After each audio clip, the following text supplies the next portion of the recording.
Un des enjeux de la DSI à mon arrivée, c'était le premier enjeu, c'était d'abord de transformer cette direction des systèmes d'information pour qu'elle soit beaucoup plus proche, je dirais, des métiers, plus dans l'action, la définition des plans stratégiques, et progressivement, je dirais, se transformer en direction qui fait du développement, en direction qui passe en mode conseil. Donc il a fallu compléter les équipes, réorganiser aussi les équipes, une partie des équipes qui étaient dans ce qu'on appelle les métiers, direction industrielle, direction financière, etc. Donc les réintégrer au sein même de la DSI pour justement compléter ce dispositif et être en mode conseil et organisé par métier, par direction. On a renforcé aussi bien sûr certains métiers de la DSI, des architectes, il fallait moderniser un petit peu l'approche. Et progressivement on a introduit cette notion d'innovation parce qu'en parallèle en fait il y avait une vraie réflexion qui avait été menée par la direction générale pour faire face à la baisse des volumes, 6-7% par an, sur la réinvention du courrier. Le meilleur du papier, le meilleur du numérique, donc il a fallu réfléchir dans le cadre des travaux qui ont été menés sur le plan stratégique du courrier, sur la place du système d'information et sur la place de l'innovation dans cette transformation du métier du courrier, notamment vers le numérique. Et c'est de là qu'est apparue progressivement finalement l'idée du smartphone pour le facteur et l'idée du projet Factéo. Factéo, d'abord, la première chose qu'il faut savoir, c'est que on ne l'a pas démarré from scratch. C'était d'abord le résultat d'expérimentations qui n'avaient pas réussi les années précédentes. Elle n'a pas réussi pour deux raisons en fait. La première raison, c'est qu'on était parti sur un matériel durci, donc c'était un peu quelque chose qui s'ajoutait, je dirais, au matériel déjà présent pour le facteur. Et puis ça s'appuyait sur autre chose aussi qui paraît difficile à assimiler, mais c'était du 100% connecté. Et on sait très bien que la couverture 3G sur la France, le facteur partout, je rappelle, était largement insuffisante. Donc ça ne pouvait pas fonctionner en fait. Donc c'est difficile d'accepter un matériel supplémentaire. Deux, un concept du 100% connecté, ça ne marche pas. Donc il a fallu partir de cet échec-là pour reconstruire finalement complètement l'approche. On a fait le pari du smartphone standard. Donc, et on a fait le pari de la co-construction. Je pense que le premier événement, ça a été de mettre une dizaine de facteurs en fait, dans une salle. On a posé le smartphone standard sans rien dessus. Sans rien. Sur la table, on leur a dit finalement, avec ça, vous feriez quoi? Le sujet Factéo a tiré à la fois de l'innovation, pour répondre aux besoins aussi, certainement, de la vie au travail des facteurs, mais aussi, ça c'est important, introduire le numérique dans la tournée et introduire le numérique dans l'idée même qu'on pouvait utiliser les tournées de facteurs pour faire autre chose que la distribution de courrier ou de courrier suivi. Alors, ce qui était amusant en fait dans l'approche, c'est qu'on n'a pas voulu non plus, on n'a pas voulu mettre des informaticiens classiques, je veux dire. On n'a pas voulu aborder le sujet comme un projet classique. On a mis en face des facteurs, en fait, des gens qui travaillent sur les usages de la mobilité dans le grand public. C'est-à-dire que la compréhension même, je dirais, du métier du facteur, ça s'est traduit par des usages du B2C. Et alors ça a été très, apparemment assez amusant, parce que c'est quand même une maison qui existe depuis Louis XI, qui dispose d'un certain nombre de ce qu'on appelle des notes chartées chez nous, donc tout est hyper documenté, etc. Faire rentrer tout ça dans un marbre de smartphone, ça a été apparemment assez exotique.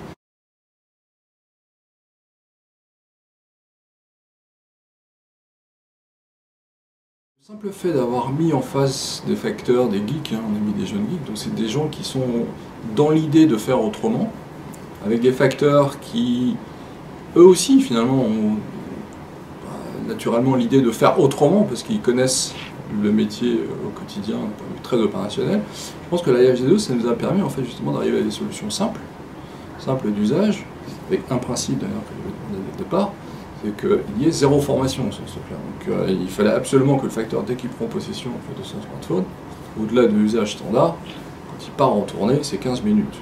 15 minutes de présentation, il part et est autonome.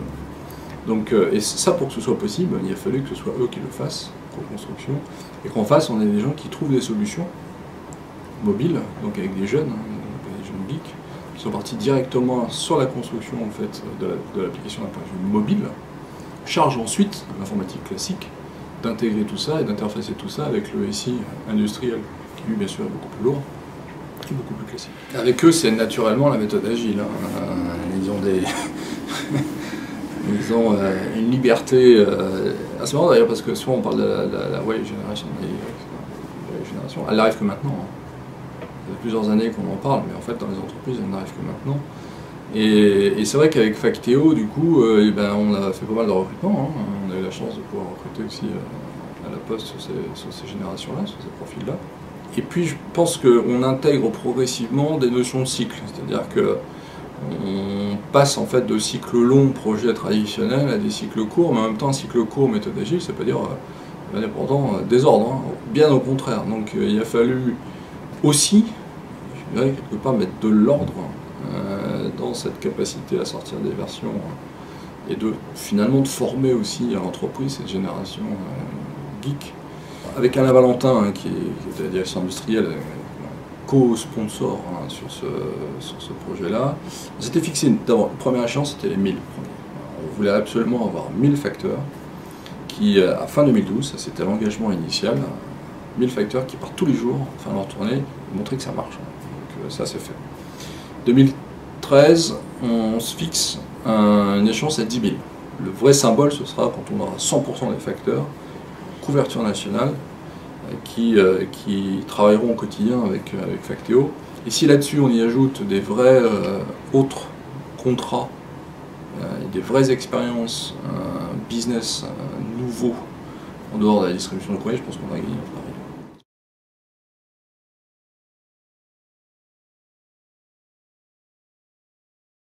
C'est difficile de faire des choix.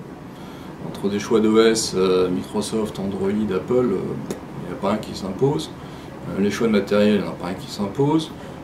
Sur Facteo, on a quand même des obligations, on a quand même des contraintes, je veux dire, notamment au niveau des accessoires. Il faut se souvenir quand même que le facteur, il fait sa tournée sur la neige, sous la pluie. Il faut que ce soit quand même du matériel qui soit solide. Donc on a testé avec Samsung du matériel qu'on peut jeter, mettre dans l'eau, que ça continue à fonctionner. Donc on a quand même le sujet, puis de la batterie. Donc il faut aussi qu'on puisse charger des batteries, donc on est en train de réfléchir un petit peu ça. Donc la relation avec le constructeur est plus dans l'innovation matérielle.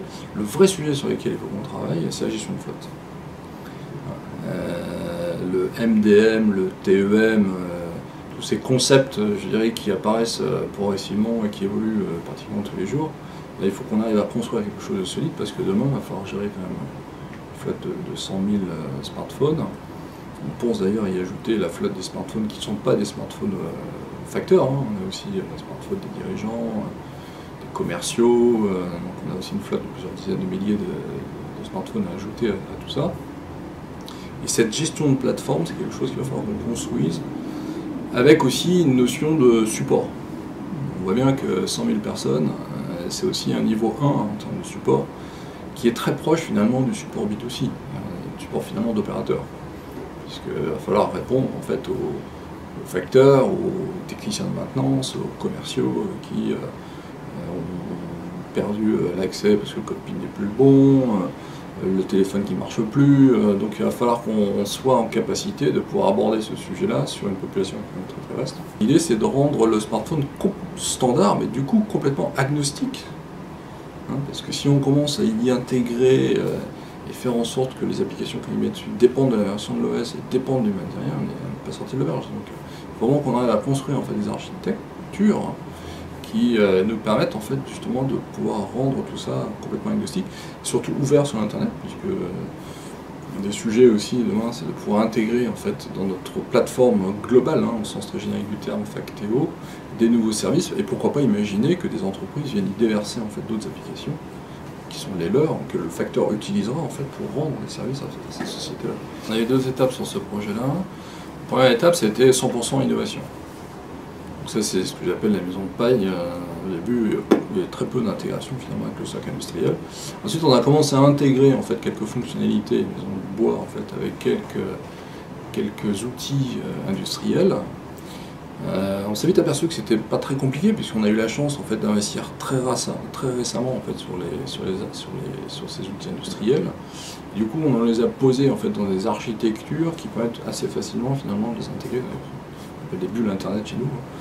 Donc, qui nous permettent en fait de pouvoir poser des informations et de les récupérer très facilement entre le monde du mobile et le monde industriel. Donc, on a eu la chance, finalement, peut-être la vision aussi, de poser un peu notre SI industriel d'une manière très ouverte, pour qu'on puisse l'étendre, on va dire, au monde de la mobilité. Là où il faut qu'on soit très attentif maintenant, c'est sur la montée en charge. Donc, on gère quand même énormément d'informations tous les jours, en termes de données de flashage, en termes de signature aussi. Et puis demain, c'est la sécurité qui est importante. La sécurité est un petit peu nouvelle dans ce monde du mobile, donc il faut qu'on arrive à proposer des solutions sécurisées à la fois pour le patrimoine informationnel de la Poste, mais demain sécurisées aussi pour le client. On va y véhiculer des informations qui sont des informations du monde, je dirais, du particulier, qui ne sont pas forcément de notre propriété. On ne fera simplement que véhiculer un certain nombre d'informations dans notre SI.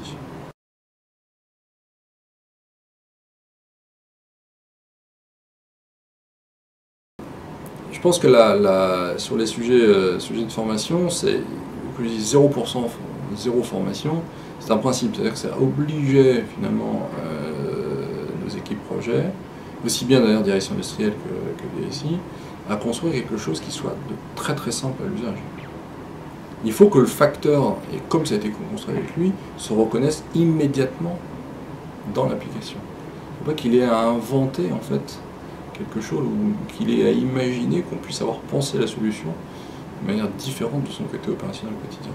Et du coup, dans les faits, les questions qui se posent ne sont pas tant sur la partie applicative, parce que ça, effectivement, il s'y reconnaît bien. La théorie des 3 clics, tout ça, ça passe bien. Mais c'est sur l'usage même du smartphone. Mais sur l'usage même du smartphone, on s'aperçoit que l'information, il se l'a fait lui-même, en fait. Les premiers retours qu'on a eu des facteurs, c'est amusant d'ailleurs, dans les ateliers de construction, c'était tiens, mon fils m'a montré qu'on pouvait faire ça, mon frère, mon cousin, mon machin. Donc on voit bien que la prise en main, on va dire, de l'appareil, elle se fait finalement, on revient toujours à l'idée du standard, comme si on achetait un smartphone standard. C'est certainement un sujet de fierté en fait pour le facteur. Un effet waouh au début, c'est un effet waouh aussi dans son contact avec le client. Il signe sur le smartphone, le client, il a son petit stylet et tout ça.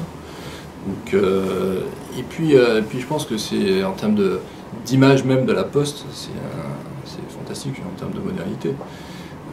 C'est pour ça d'ailleurs que certains facteurs me disent mais pourquoi on ne l'a pas fait avant?